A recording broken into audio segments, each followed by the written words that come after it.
It was lovely and wonderful to be on the show.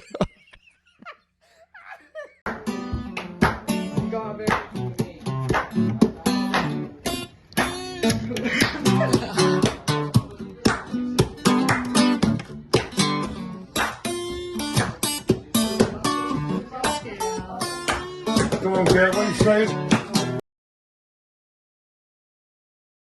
Okay, so hello and welcome to the Red Shutter Club. I don't know why this has become the thing, but I always slap the shutters though. I am here today with the sweet as ever, Jamie Higgs. Thank you. I don't think I've ever been called sweet. I like it. You are very sweet, but you're just a very wholesome person. It's a very wholesome vibe. You and Allie both. Like a Yeah. very similar, just wholesome vibe. I'll take that. I like that. I like the red shutters as well, actually. Thank you. I think it's just a bunch of thick paint to cover rust. Yeah. Well, I didn't realise they were like metal. Yeah. Mm. They don't close, which would be handy, but to be fair, my neighbor has windows that are welded shut, so I'm not complaining. Permanently open or welded shut. Permanently open, well, I think, yeah. Yeah, fair. So, Jamie, you're definitely a big part of this music scene. So why don't you tell us a bit about yourself? I'm a bit of a late bloomer onto the music scene, but better get it out the way. I'm 32 now. I know I don't look it, but I am 32. But yeah, I didn't start playing until I was about 20. And when I say start playing, a mate of mine taught me an A minor chord, which for the first chord's quite decent. Not a flex. Yeah. But I couldn't play, so then I started learning like your basic chords, and I could do G and C at 9 for about a year. And then I went to uni and college and then uni, and basically just didn't go to either of them. So I had loads of free time and played loads of guitar, learned stuff, went to an open mic, didn't get booed. So that was like the first big Always win. good, yeah. Yeah, that was like, okay, this isn't too bad. And then I just in and out of work and open mics for like 3 months, and then I wouldn't go to an open mic for like 3 months, and then I'd do like a few more for 3 months, and then it was just on and off. And then lockdown happened, and I started learning loads. Thought, I'm ready, I'm doing this. Come out after lockdown, done my first gig, and learned very fast that playing in your bedroom is completely different to a live performance. Yes, very different. So then I had to like sort of restructure the craft. But I think you've got to go through that. You've got to sort of think you're ready, fail, and then you make the decision, can I push through, or is this too hard? Well, that's why open mics are so handy. Great. Yeah. Because that's what I always do before I add a song to the set list. I have to do it in an open mic first. Test it out. I to be honest, I normally do that, and then recently, because you can be very busy, sometimes you just throw them out, and they'll either go really well, or if you feel it going bad, because you've got a big enough repertoire, you can kind of just turn it into a different song and hope that no one's picked up what's just happened and just carry on. Well, to be fair, depending on where you're playing, I've completely missed verses and nobody has noticed. Yeah. So it's handy. Yeah. Or if you get it really wrong, then people just think it's one of yours and don't like, and they're like, oh, okay, cool. You know? Yeah, it's a strange one, I think, when you're playing, and if you kind of mess up a bit and no one notices, you think, well, no one's even listening to me. Or you just go, oh, well, got away with that one, didn't I? And you just carry on. Yeah. But it's good.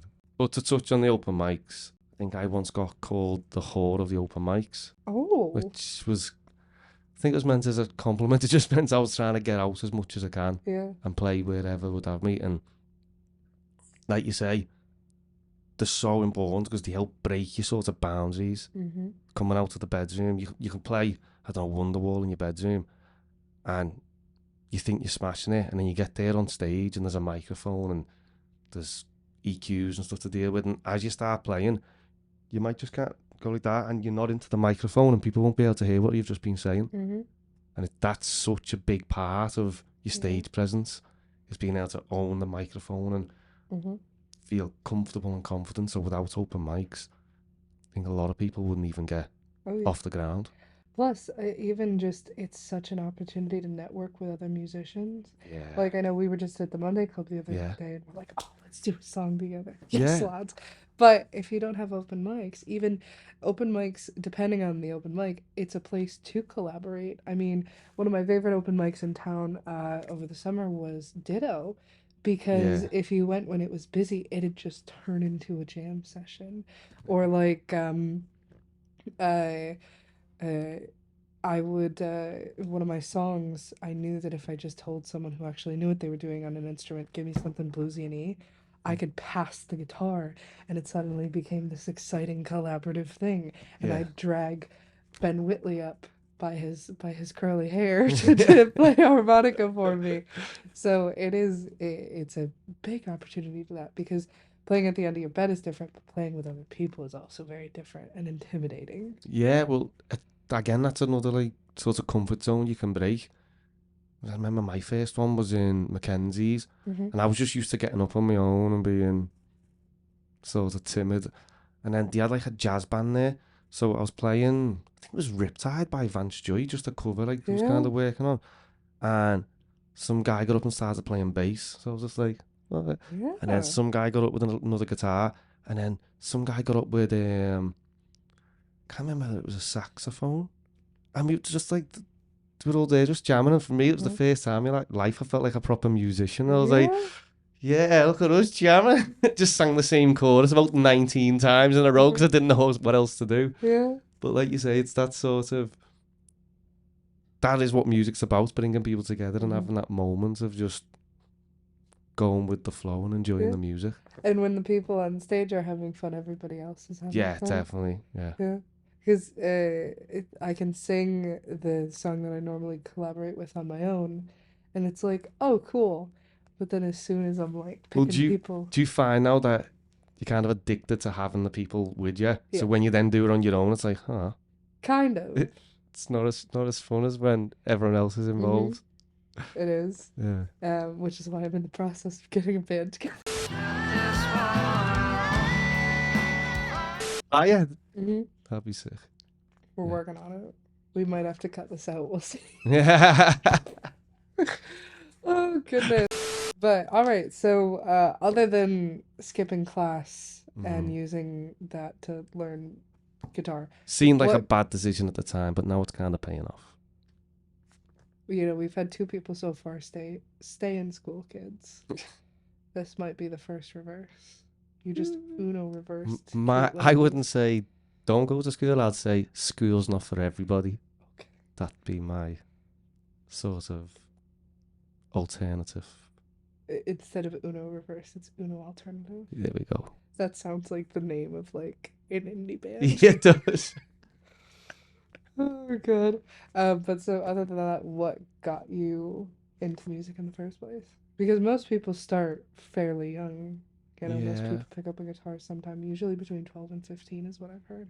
I don't know. I guess I'd kind of have to say like love at first sight, because I don't think I'd ever really seen a guitar. Never watched anyone play one or anything. I just didn't know about it. What hole did you live in?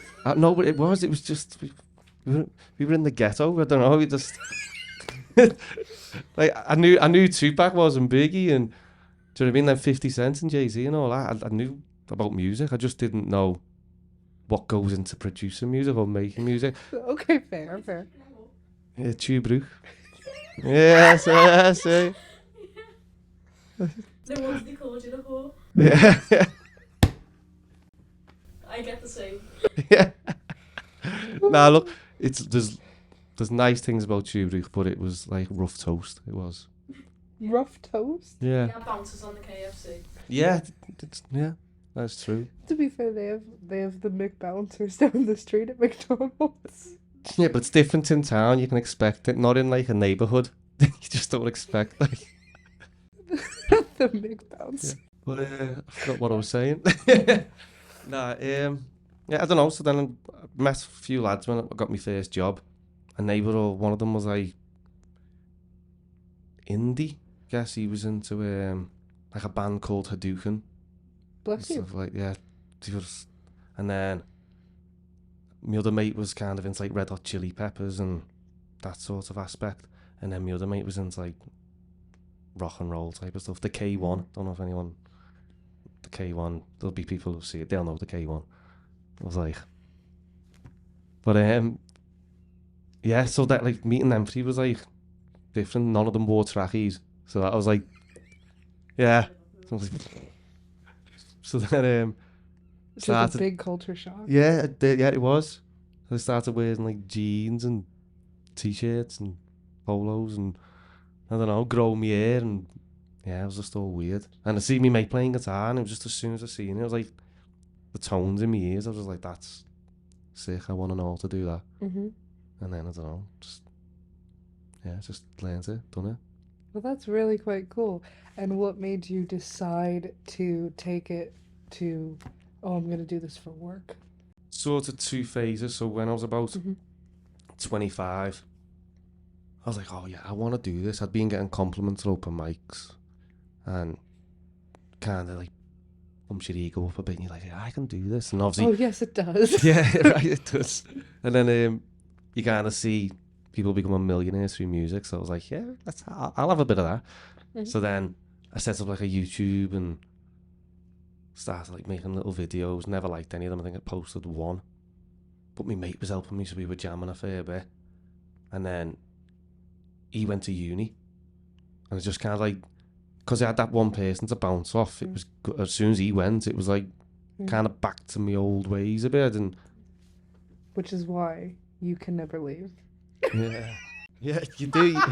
You need the squad though, don't you? I think that's what I've found now. You can do so much on your own, but you kind of need friends and partners and people around you to build. Because I think that because this is a creative industry and a creative community, there are so many ideas people. Yeah. But sometimes ideas people get caught in the ideas.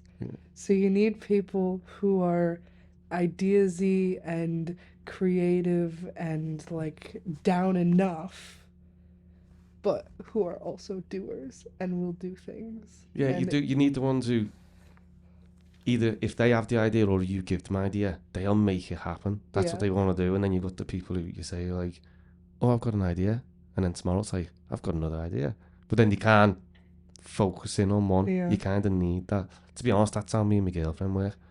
Like, she's like the doer, and I'm like the ideas guy.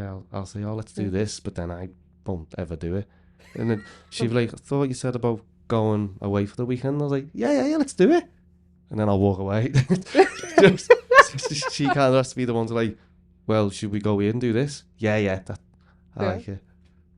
Well, no, I think that that's very fair. That's very fair. I think it was either John in his interview yesterday, just to pull the curtain back on how far in advance we filmed all of these, exposed, or it was Ian at the Monday Club was like, oh yeah, this show thing that you're doing, it's like, it's filling a gap, but the thing is, we've probably had the idea a million times, just nobody's actually done it. Yeah, it's true, isn't it? There's definitely been people sat in the cavern and gone, there's a lot of interesting people in here. Yeah. Someone should set up a podcast and have interviews with some of these people, and then everyone's like, yeah, I'll get the next round. That's it. Just move on. Well, no, that's what it takes, because a lot of times people who are doers are a bit cold. Trust me, I'm a business major, I know. But having people who are creative enough and like motivated enough to do it. Well, that's the sweet spot. It's a good point you bring up there though about the motivation. I think that's a big problem in the music industry. Like this, yourself, how many talented musicians there is in Liverpool right now, and yet there's so many who just don't seem to put the graft in. And I know, because I've been there. I used to turn up at open mics, smash 3 songs out, walk off the stage thinking I was like one of the Gallaghers, and then like just be like, right, where's my contract? Why isn't someone signing me? Like, that's what too many people seem to just think it's well, I'm good, why won't someone sign me? But it's like you said, it's that business mindset. You've got to build your business. You've got to make yourself profitable. 100%. And I think there is a difference between people who this is their escape and their hobby. Yeah. So like you're not doing it to make anything of it.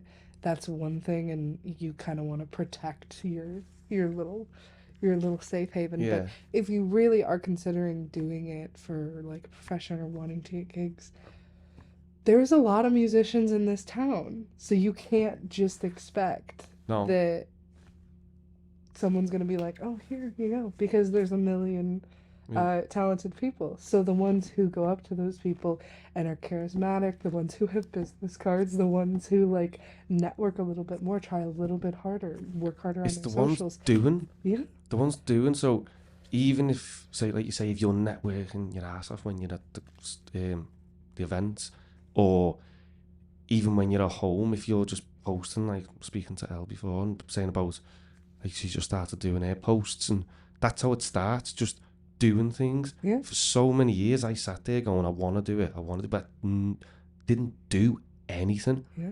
And then it's, right, I'll set up socials, barrier 1. Then it was, all right, I'll make my first post, barrier 2. And you just got to keep actually doing the things that you're talking about, because otherwise you just end up you have to treat it like going a job. round and round on the circuit. Yeah, you end up needing money, so you're gonna have to work. Yeah. And then time takes over. Well, it is quite a learning curve, especially in the modern age with like social media marketing and stuff.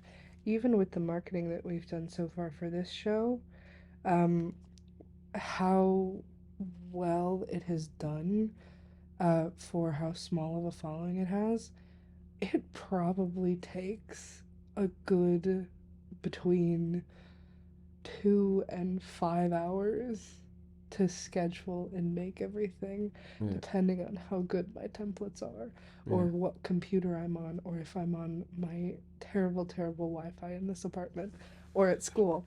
But it takes a lot of time, not even to account for the research that went into that in my undergrad degree about social media marketing and making the algorithm happy. So it is a lot. No, it is 100%. Yeah. Like, I remember when I first started trying to do it, I think it was like April 2021, something like that. And I remember I was working full time, and my fiance was pregnant, so we had a lot going on. I'd kind of flipped the switch that I was determined to gonna do it. Yeah. So I'd find myself coming home, sleeping for a little bit. Like, I don't know if you've ever like heard about, so like Einsteins and Teslas and stuff like that. They all used to have like a nap in the day to recharge the brain and like alter your sleeping pattern and all that. So I started learning about this. So I started doing bits like that so I could stay up later to try and get more done. Yeah. So I was getting like 2 days out, so I could try and maximise my time and achieve my outputs. Whether it was videos, whether it was like you say, just doing like little things like setting up link trees and all that, because I'm not technically gifted. I'm really not. Stuff like that takes me ages. Like creating a poster, or the simplest of things, especially if you want to do it right. Which I know you're a bit of a perfectionist like that, so you end up kind of. Oh, what gave that away? But it is. You just have to like commit to it. Yeah. And you have to do it. Put things out. Stop like delaying. And even if you mess it up, you learn. Yeah. Well, that's a big thing. It doesn't. It seems, talking to any musician, they put music and business in very different categories, but they're actually very much the same. Yeah. And a lot of what helps me in a more professional environment has come from the music industry just as much as being in the business environment has helped me in the music industry. Because if you sing on a stage, you can present better. I had a point. What did you just say? I was saying about doing. So even if you fail, learning from your fail. Yeah. That's it. I've been at class all day. It's been a long day.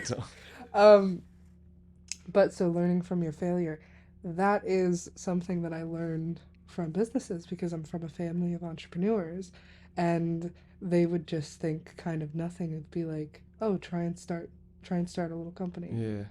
And the first time I did it, I was like, ew, what do you mean? I Yeah. can't do that. I'm like 19, and they're like, yeah, so. Yeah. So I did it, and I was like, oh, okay, I can do this. It's So them then, comfort zones, isn't it? You just gotta keep breaking them. just when you get past it, or even something like this, having the idea for this, I was like, Yeah. oh, I could. I know how to market on social media. You know, we'll do a test episode with Helly to make sure that it doesn't come out like butt once I edit it. But it really is just breaking the barrier and No, trying it is. I think, obviously, we all like TikToks and your Instagrams and all that. There's always loads of like the short videos, isn't there? Yeah. Like, I think I seen one the other day about the guy, like, I was screaming at a bourbon biscuit. Like, I don't know. But, as we all do. yeah.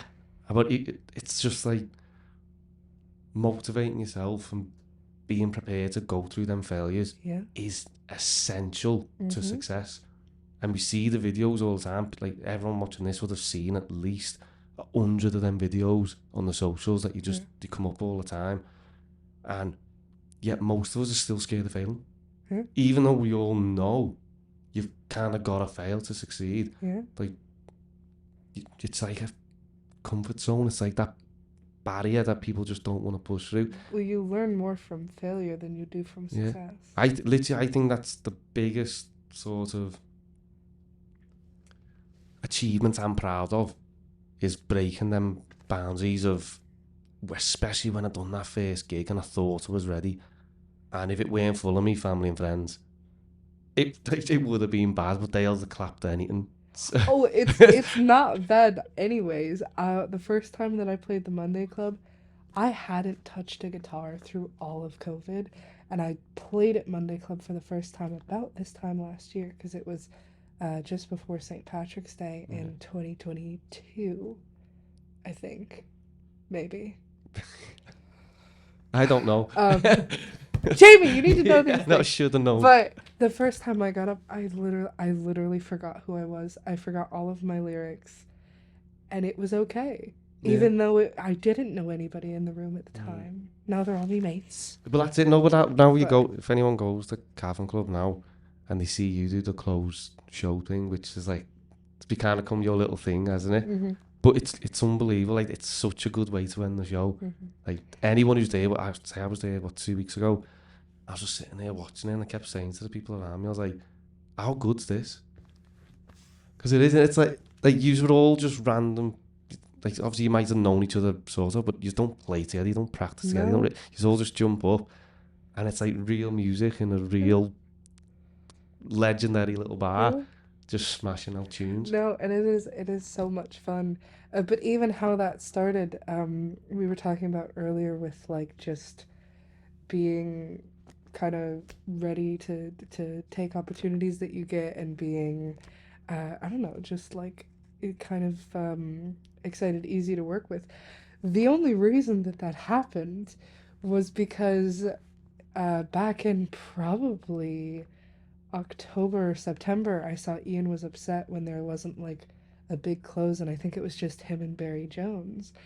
And I was like, oh, Prowsy, I've got a bass if you want someone to play. I can't play it. Yeah. But I have a bass if you want me to bring it so someone can close the show.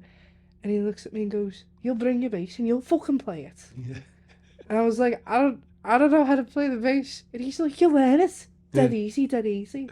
He taught it to me on the stage, and I did terrible the first time.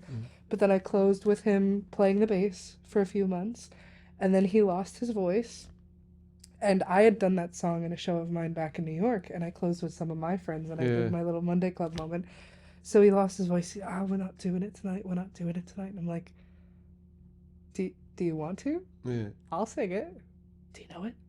So yeah. And then that's how that happened. The magic happened, and the rest is history. Because now it's history. So, but it's just kind of taking the initiative and being comfortable throwing yourself out. Well, to be fair, like you're saying there, a lot of people wouldn't have even had the bottle to go, well, do you want to do it? Yeah. I could do it. But it's having that bravery, it's having that want to do it. Yeah. And it just, once you kind of immerse yourself in the community, it will come. Yeah, and I think people kind of respect the bravery though. So if you go like, no, I'm going, I'll do it. If no one else, like, we can't not end the show the way we normally do. I'll do it. Even if it does go wrong, people are like, nah, it's right. Yeah. At least someone stood up and done it. Oh, it's great. Or I especially love it when I drag people up to play Strawberry Love and they've never heard the song. And I introduce it as, okay, so this person has never heard the song. We've never played together. But we're going to give it a shot. And you can see in the song when they find it and just the way that the audience reacts to that. Because it's like a little journey. Well, no, it's good. That's the beauty of entertainment, isn't it? Yeah. So getting two people up who don't normally play together and announcing that, look, we don't normally play together, let's give it a go. It's kind of like, that's what everyone in the room's going to go, well, hang on, let's stop what we're doing, let's have a look, see how this works out. If this is going to go bad, I want to see it. You know, it's entertainment, isn't it? Yeah.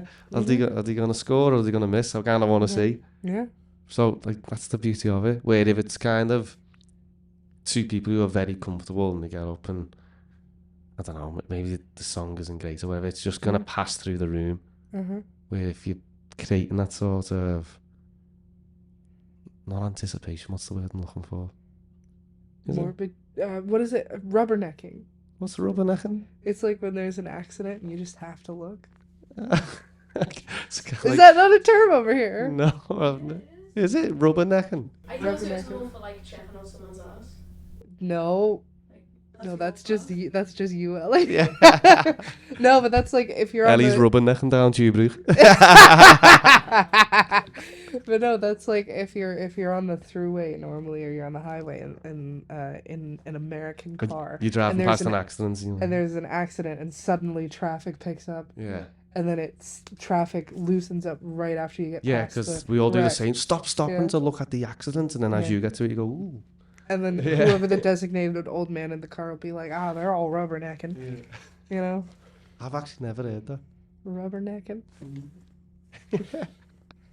But yeah, so I think when you build that sort of uncertainty, like people want to watch it, don't they? Let's see what happens. Oh, wait. It's like, there was a word. Vulnerability. Well, yeah, I think people like to see vulnerability as well, yeah. I think they like to see vulnerability for a few reasons. Yeah. Some reasons being more sinister than others. Fails. Yeah. Like, will this sink or swim? Yeah. But, yeah. Yeah. It's very interesting. I think people sometimes see it as shallow to associate business with the music stuff that they do.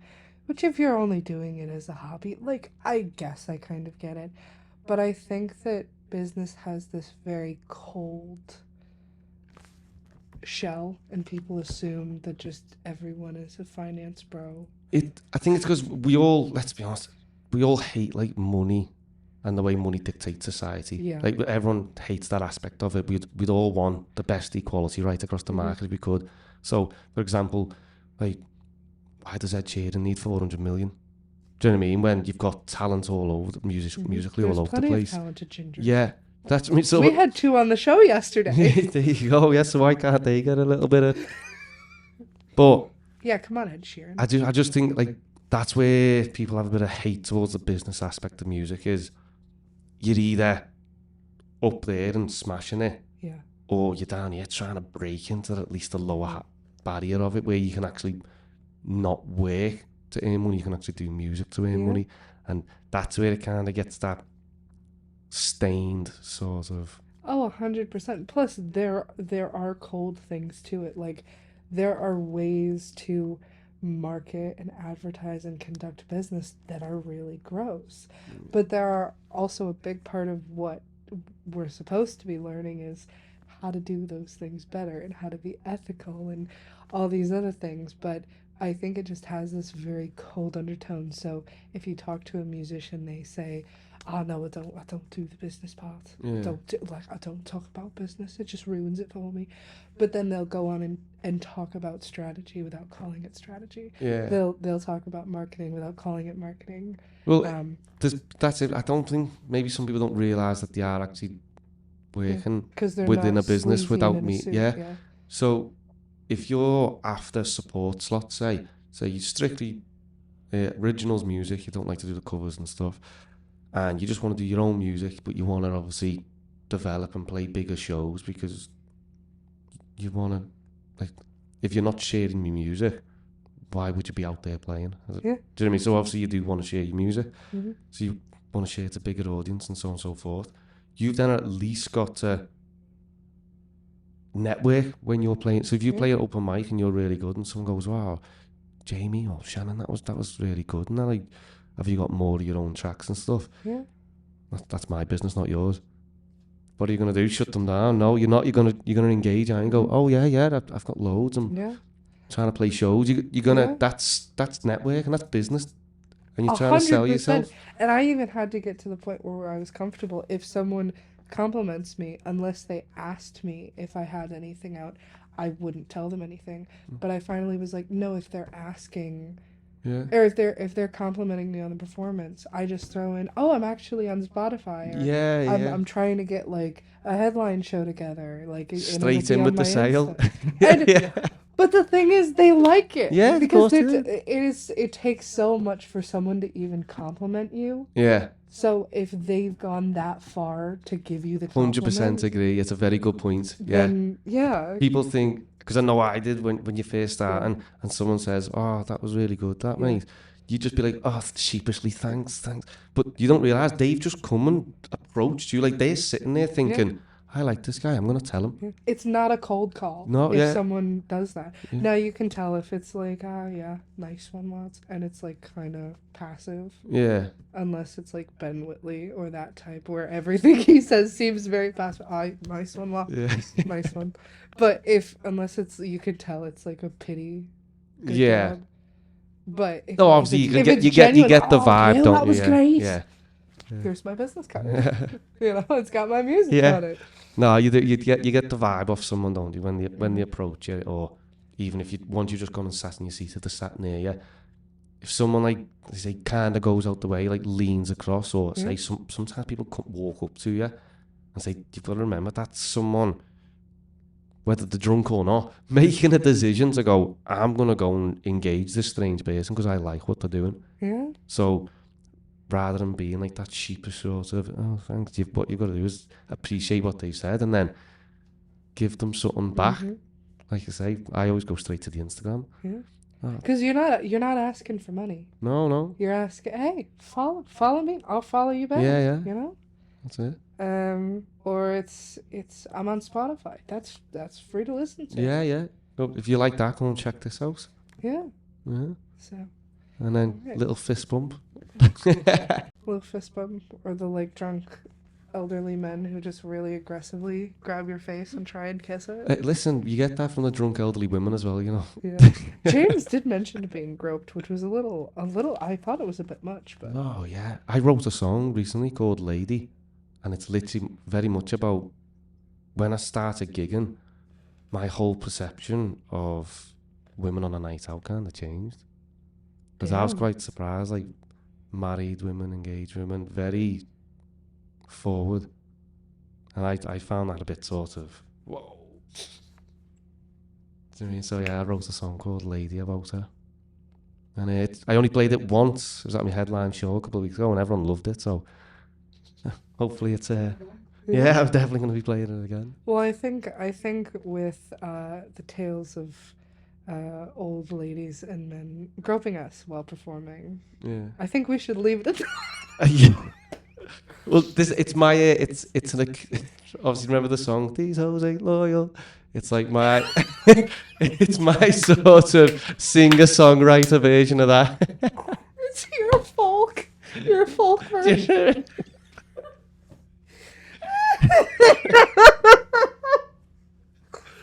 Oh God. Are we gonna be graced with that tonight, or are you playing something else? I was playing something else, but you got me thinking. No. Why don't we leave it up to a surprise? Which one the viewers get? Oh, I like that. Yeah. Sound well. Yeah. Mystery.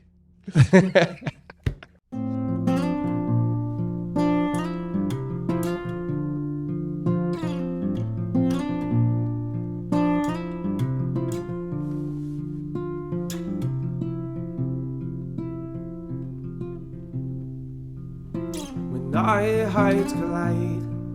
Stars fall from the sky. My shattered mind, all the pieces that you find, mend them all the time. In the darkness I pray for your light.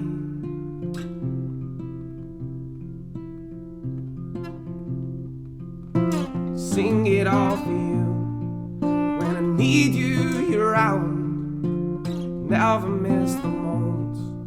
Fix it all with a smile, like a superhero. Catch me when I'm falling down.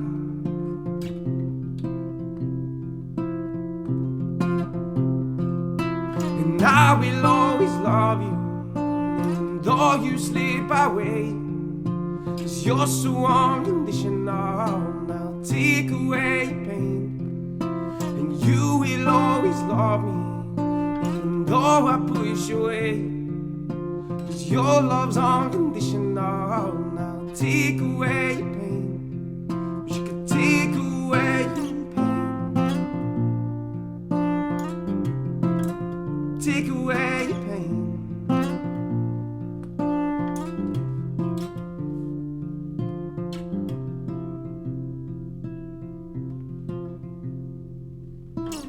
Life is like the ocean, riding on the waves. And I know you with me. In the sky you see your face. Wanted love for granted. Now I'm by myself every day.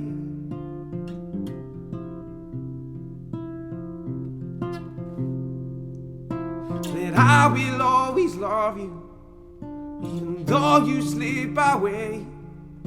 'Cause you're so unconditional. Now take away your pain. And you will always love me, even though I push away. 'Cause your love's unconditional. Now take away your pain. Wish I could take away your pain. Take away your pain. Take away your pain.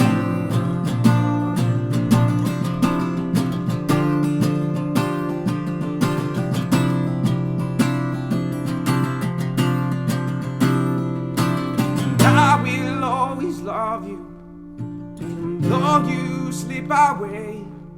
'Cause you're so unconditional. Now take away your pain.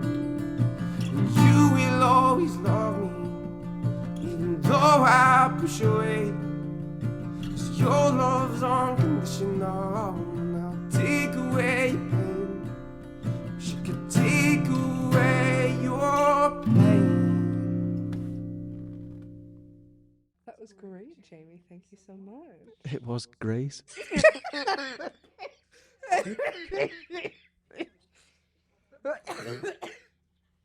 Oh God. Well, before I die from coughing, thank you for joining us. It was lovely and wonderful to be on the show.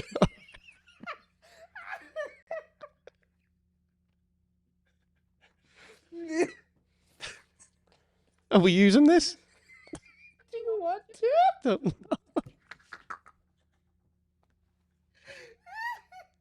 I'm wonderful. It's been great, wonderful and lovely to be on the Red Shutter Club. Show your nan how to get it on this fire stick. Do it. So does that mean your Instagram tag is I'm wonderful, or I might change it to that now, yeah. I think you should. Be very memorable. Yeah.